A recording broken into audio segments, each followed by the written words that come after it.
Hi friends, அனைவருக்கும் வணக்கங்க. எல்லோரும் எப்படி இருக்கிறீங்க? நல்லா இருக்கிறீங்கன்னு நம்புகிறேன். அதே நம்பிக்கையோட இன்றைக்கி நம்ம சேனலில் செய்ய போகிறது பால் அப்பம். இது கேரளா ஸ்டைலுங்க. அது கூடவே நம்ம ரெட்டு சட்னி, கார சட்னி அரைக்க போகிறோங்க. எப்படி செய்கிறதுன்னு பார்க்கலாம். பால் அப்பத்துக்கு அரிசி அரைக்கிறதுக்கு முன்னாடி நம்ம ஈஸ்ட்டு ரெடி பண்ணி எடுத்துக்கணுங்க. நான் கொஞ்சமாக வெதன்னு இருக்கிற பால் ஊற்றுறேங்க. லைட்டாக சூடு இருந்தால் போதும். 1/4 கப் அளவுக்கு பால் ஊற்றிருக்குறேங்க. பால் லைட்டாக தான் சூடு இருக்கணும், ரொம்ப சூடு இருந்தால் வராது. 1/4 டீஸ்பூன் அளவுக்கு சுகர் போட்டிருக்கிறேன். இது ரெண்டும் சேர்த்து மிக்ஸ் பண்ணிக்கலாம். சுகர் கொஞ்சம் கரையட்டும். 1/2 டீஸ்பூன் அளவுக்கு ஈஸ்ட் போட்டுக்கிறேங்க. போட்டு நல்லா மிக்ஸ் பண்ணிடலாம். போதுங்க இந்த அளவுக்கு. இது கொஞ்ச நேரத்துலையே நல்லா புளி வந்துடும். 10 நிமிஷம் ஊற வச்சா போதும். பாருங்கள், 1/2 கப்பு வெள்ளை அவல் எடுத்துருக்குறேங்க. இந்த மாதிரி பேப்பர் அவல்னு சொல்லுவாங்க. இந்த அவல் எடுத்துருக்குறேங்க. கெட்டி அவல் எடுத்திங்கன்னா 10 நிமிஷத்துக்கு மேலே ஊற வைக்கணும்.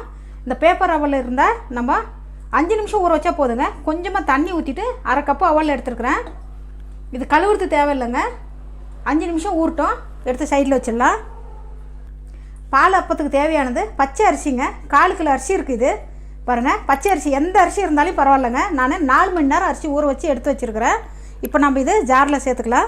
தண்ணி வடிகட்டியாச்சுங்க, ஜாரில் சேர்த்துக்கலாம். நான் பாருங்கள், பாதி அரிசி தான் சேர்த்துறேன். ஒரே வாட்டி எல்லா அரிசியும் அரைக்க முடியாது. 1 ஸ்பூன் சர்க்கரை சேர்த்துக்கிறேங்க. வெல்லம் சேர்க்கக்கூடாது, சர்க்கரை தான் சேர்க்கணும். 3/4 கப்பு துருவின தேங்காய். தேங்காய் ரொம்ப முக்கியங்க. தேங்காய் இல்லாமல் செஞ்சால் நல்லா இருக்காது. நாம் பாருங்கள், ஊற வச்ச அவல் தண்ணியோட அப்படியே சேர்த்துக்கிறேங்க. சேர்த்துட்டு கொஞ்சமாக தண்ணி சேர்த்துட்டு ரொம்ப நைஸாக அரைக்கணுங்க. அரிசி எடுத்துகிட்டு வரேன். பாருங்கள், மாவு இந்த அளவுக்கு நைஸாக வரணுங்க. பாருங்கள் எவ்வளோ நைஸாக அரைச்சிருக்கிறேன். இது ஒரு பவுலுக்கு மாற்றிக்கலாங்க. மாவு பவுலில் சேர்த்துக்கலாங்க. நம்ம அவல் சேர்த்து அரைச்சதால் உங்களுக்கு அப்படியே இருக்கிற மாதிரி தெரியும். அது இருக்காதுங்க.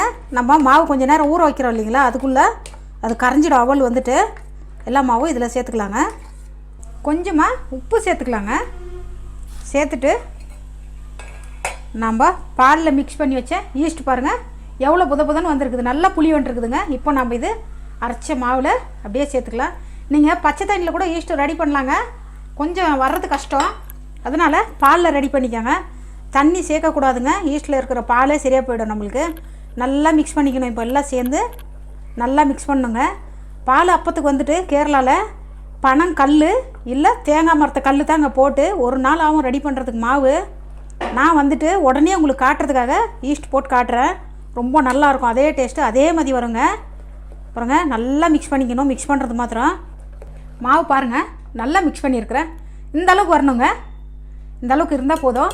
நம்ம இப்போ இது ஒரு கவர் போட்டு மூடிடலாங்க.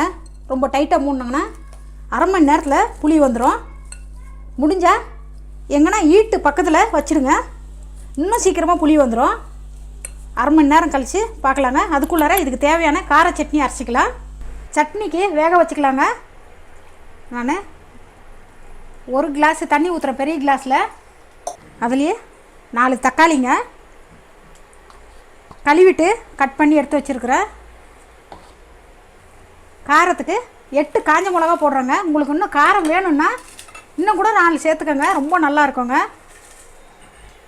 இது காஷ்மீரி சில்லிங்க, கலருக்காக 4 சேர்க்குறேன். சின்ன சைஸ் பூண்டு அப்படியே தோலோடையே சேர்க்குறேங்க. இது 3லேருந்து 4 நிமிஷம் வேகணுங்க. பாருங்கள், சாம்பார் வெங்காயம் ஒரு 50 கிராம் அளவுக்கு சேர்க்குறேங்க. இதெல்லாம் சேர்ந்து 5லேருந்து 6 நிமிஷம் நல்லா வேகட்டுங்க. பாருங்கள், 5லேருந்து 6 நிமிஷம் நல்லா வேக வச்சுருக்குறேங்க. 5 நிமிஷம் ஆற வச்சுட்டு நம்ம அரிசி எடுத்துக்கலாம். ஸ்டவ் ஆஃப் பண்ணிடலாம். வேக வச்ச தக்காளி 10 நிமிஷம் நல்லா ஆற விட்ருக்குறேங்க. ஜாரில் சேர்த்துக்கலாம். வேக வச்ச தக்காளி எல்லாம் ஜாரில் சேர்த்தாச்சுங்க. தேவையான அளவுக்கு உப்பு சேர்த்துக்கலாம். உப்பு சேர்த்துட்டு தண்ணி சேர்க்கக்கூடாதுங்க. தண்ணி இல்லாமல் அரிசி எடுத்துக்கணும். ரொம்ப பேஸ்ட் மாதிரி அரைக்கக்கூடாது. அரைச்சிட்டு வரேங்க. பாருங்கள், ரெட் சட்னி ரெடி ஆகிடுச்சிங்க. ரொம்ப நைஸாக ருப்பில் பாருங்கள், கொஞ்சம் தரியாக ருப்பி இருக்கிறேன். இது நம்ம ஒரு பவுலுக்கு மாற்றிக்கலாம். நீங்கள் வேணும்னா தாளிச்சிக்காங்க. நான் தாளிக்கலை, சைடுக்கு எடுத்து வச்சுட்டு அப்பம் ஊற்றுறது எப்படின்னு பார்க்கலாங்க. பாருங்கள் பால் அப்பம் மாவு எவ்வளோ நல்லா புளி வந்திருக்குது பாருங்கள். நான் ஓப்பன் பண்ணி காட்டுறேன். ஈட்டு பக்கத்தில் வச்சுருந்தேங்க. நான் 1 மணி நேரம் வச்சுருந்தேன். 1 மணி நேரத்துக்கு எவ்வளோ நல்லா புளி வந்திருக்குதுன்னு பாருங்கள். பாருங்கள் எவ்வளோ நல்லா புளி வந்திருக்குது. கரண்டி போட்டு காட்டுறேன் பாருங்கள் உங்களுக்கு. பாருங்கள், இதுக்கு நம்ம இன்னும் கொஞ்சம் தண்ணி ஊற்றிக்கலாங்க. இவ்வளோ கட்டியாக நம்ம அப்போ ஊற்ற முடியாது.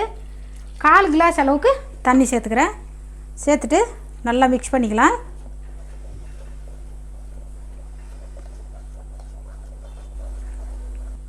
பாருங்கள் இவ்வளோ தண்ணியாக கரைச்சிருக்கிறேன். ஒரு டைம் பார்த்துக்கோங்க.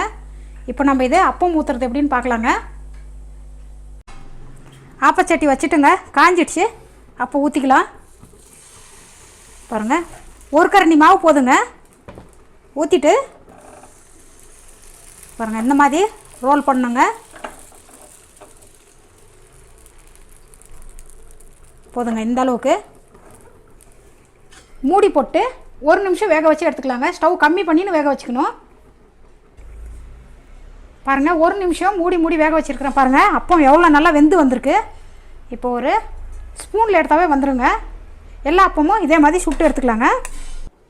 பாருங்கள் நம்மளோட கேரளா பால் அப்பமும் ரெட் சட்னி ரெடி ஆகிடுச்சிங்க. செஞ்சு சாப்பிட்டு பாருங்கள். டிஃப்ரெண்ட் டேஸ்ட்டு டிஃப்ரெண்ட்டாக இருக்குங்க. வேறு ஒரு வீடியோவோடு பார்க்கலாம். வணக்கங்க.